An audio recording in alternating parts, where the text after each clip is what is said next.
Mr. President, today my friend and colleague, Pat Leahy, has reached another milestone in an extraordinary career.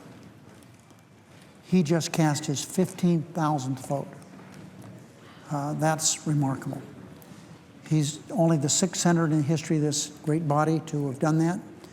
226 years, he's one of six. Today's momentous occasion should come as no surprise, because his entire career in public service has been history-making. He graduated St. Michael's College, which is a Vermont institution, graduated Georgetown University Law Center. He was first appointed as the state's attorney when he was 26 years old. He was then reelected on two separate occasions. During that time, Pat Leahy was a nationally renowned prosecutor. In 1974, his last as state attorney, he was selected as one of the three most outstanding prosecutors in America. At age 34, Pat became the first Democrat in U.S. history to be elected to the Senate from Vermont. After he was elected, the Republican senator he was to succeed, George Aiken, was asked by some to resign his seat a day early, which you could do in those days, to give Senator Leahy a head start in seniority among his fellow freshmen. Here's what Senator Aiken said, quote, "If Vermont is foolish enough to elect a Democrat, let him be number 100, close quote. Senator Leahy's career has proven the people of Vermont were wise in selecting him. From number 100, Senator Leahy over time ascended to the rank of President Pro Tempore of the Senate. Senator Leahy has 4 decades here in the Senate fighting for justice and equality.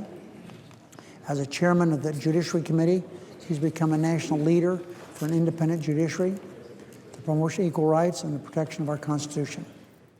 His main focus, though, has always been Vermont. He carries with him a picture that he calls it his farmhouse on lots and lots of acres. It looks like a picture out of trying to get somebody to come and stay at your place. It's just beautiful. It doesn't remind me of the desert, but it's beautiful. Over the years, he's done everything he can to protect the state's natural beauty, the resources, land and water through conservation efforts. When people visit Vermont, they see these beautiful green vistas, pristine lakes and rivers, and picturesque farms. Senator Leahy has worked hard to keep Vermont that way. Senator Leahy has done everything in his power to promote agriculture in his home state. Former chair of the Agriculture Committee, I can remember what he's done to protect the dairy industry. It's legend what he's done to protect the dairy industry. We all remember holding up the Senate for periods of time until he got what he wanted for dairy. He wrote the Organic Food Production Act of 1990, which helped foster Vermont and America's growing organic food industry. Today, organic food is a $40 billion industry. And many of those organic farms and businesses are based in Vermont. After Tropical Storm Irene, I remember graphically his fighting for the state of Vermont.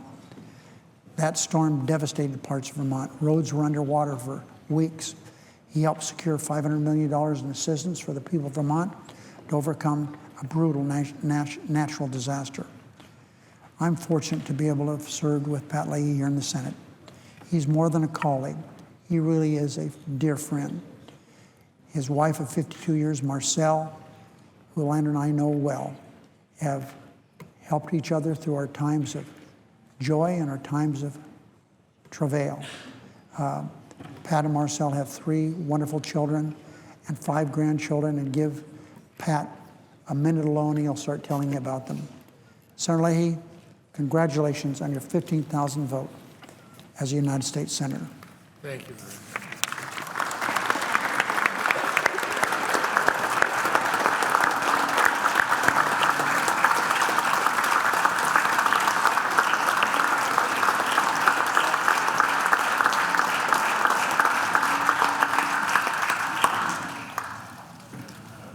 The majority leader. As the Democratic leaders pointed out, this is indeed the senator from Vermont's 15,000th vote. That means he's taken the largest number of votes among all of us currently serving here in the Senate. It means he's taken the sixth largest number of votes in Senate history. It means he's taken more votes than any other senator from his state, and Vermont's been sending senators here since the late 1700s. That's not the only thing that sets him apart from every other Vermonter to serve here in the Senate. He was the first Democrat elected to serve from Vermont. Unfortunately, that's a habit that has not continued. I think we can safely assume he's Vermont's first Batman fanboy to serve as well, the first Bat fan, probably the first deadhead as well. There's no doubt our colleague is the longest-serving current member of the Senate from any state, and we're happy to recognize today his 15,000th vote. Madam President, thank you, Mitch. The Madam senator from Iowa, Could I have 1 minute to speak to that point? without objection. I want to commemorate my friend and colleague for casting his 15,000th vote today in the Senate. Senator Leahy has been a stalwart member of this body since joining the Senate at the age of 34 in 1975. 4 decades later, Senator Leahy continues to serve his state and our nation with great passion and conviction. Senator Leahy has been a good friend as we work together in leading the Senate Judiciary Committee. So, Senator Leahy, congratulations on this tremendous milestone. I hope that we can cast many more votes together as we continue to work in a bipartisan way on the committee. I applaud the senator from Vermont for his great commitment to service, and I wish him many more votes in the future.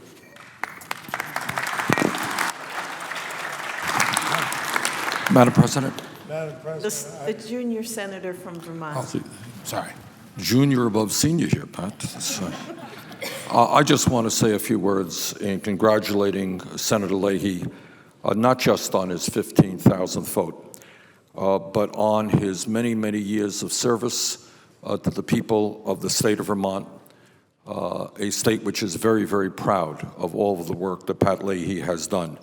I think, as we all know, Senator Leahy has been a champion on agricultural issues, on protecting family farmers, especially in dairy and organics.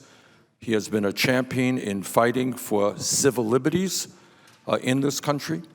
He has been a champion on environmental issues, making sure that the planet we leave our kids is a clean and healthy planet. He has been a champion on women's issues and on so many other issues. So, Senator Leahy, on behalf of the people of Vermont, I just want to thank you so much for your years of service. Madam President, I will speak further on this later on, but I do want to thank my dear friends, Senator Reid, Senator McConnell, Senator Sanders, for their comments, and I appreciate the opportunity to be able to serve with them. You know, the Senate offers both great opportunities and responsibility for this senator from Vermont, as for both senators from Vermont and all who have served here. There's a chance day after day to make things better for Vermonters and for all Americans. We can strengthen our country. We can ensure its vitality in the future. We can forward solutions in what's been an unending quest throughout this nation's history to form a more perfect union.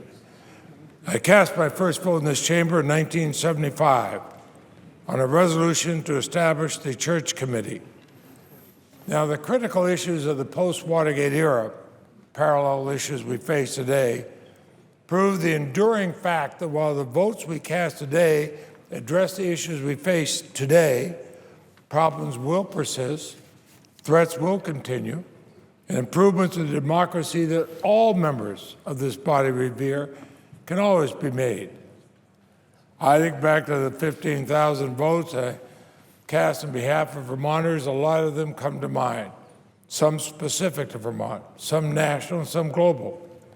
Writing and enacting the Organic Farm Bill, charter for what's become a $30 billion industry, and stronger regulations on mercury pollution, combating the effects of global warming, emergency relief for the devastation caused by Tropical Storm Irene, adopting price support programs for small dairy farmers, fighting for the privacy and civil liberties of all Americans, supporting the Reagan-O'Neill deal to save Social Security, nutrition bills to help Americans below the poverty line, bipartisan, strongly bipartisan campaign reform in McCain-Feingold, bipartisan Leahy-Smith bill on patent reform, reauthorizing and greatly expanding and strengthening the Violence Against Women Act, and having bipartisan support on that, opposing the war in Iraq, a venture that cost so many lives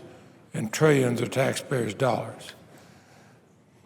The Senate, at its very best, can be and should be the conscience of the nation. And I've seen that when it happens. I marvel in the fundamental soundness and wisdom of our system every time the Senate stands up and is the conscience of our nation. But we can't afford to put any part of that mechanism on autopilot. It takes constant work and vigilance to keep our system working as it should for the betterment of society and the American people. And we can only do that if we work together. And I'm so grateful to my fellow Vermonters for the confidence they've shown in me. It's a measure of trust that urges me on. I'll never betray it, but I'll never take it for granted. Reflecting on the past 15,000 votes reminds me of the significance every time we vote, and why I feel very energized about what votes lie ahead and how we can make a difference. So I thank my friends, the two leaders, for their remarks, my colleague, my respected Senate colleague, Senator Sanders, my friend, Senator Grassley, whom I've served a long time. I appreciate my friendship with him. I appreciate my friendship with other leaders, including Senators Mansfield and Byrd and Baker and Dole and Lott, Durbin, Daschle. And I have lifelong gratitude to my former colleague, Senator Stafford of Vermont, for his mentoring and friendship when the first Democrat in our state arrived. And Senator Stafford, Mr. Republican, took me under his wing and guided me. And I'm privileged to serve now. And, I mean, our whole Vermont delegation is here. Senator Sanders and Congressman Welch and myself. Not many other states could do that and fit all of them in this body. And lastly, Madam President, I remember what a thrill it was to tell my wife, Marcelle, when I cast my first vote. And now, 40 years later, I can still tell her of the 15,000th vote, because she knows she and our children and our grandchildren are the most important people in my life. So, Madam President, I don't want to delay the Senate's work further, but I thank you all. I thank you for friendships that have meant more to me and my family than I can possibly say. And I look forward to continuing serving here. Thank you very, very much.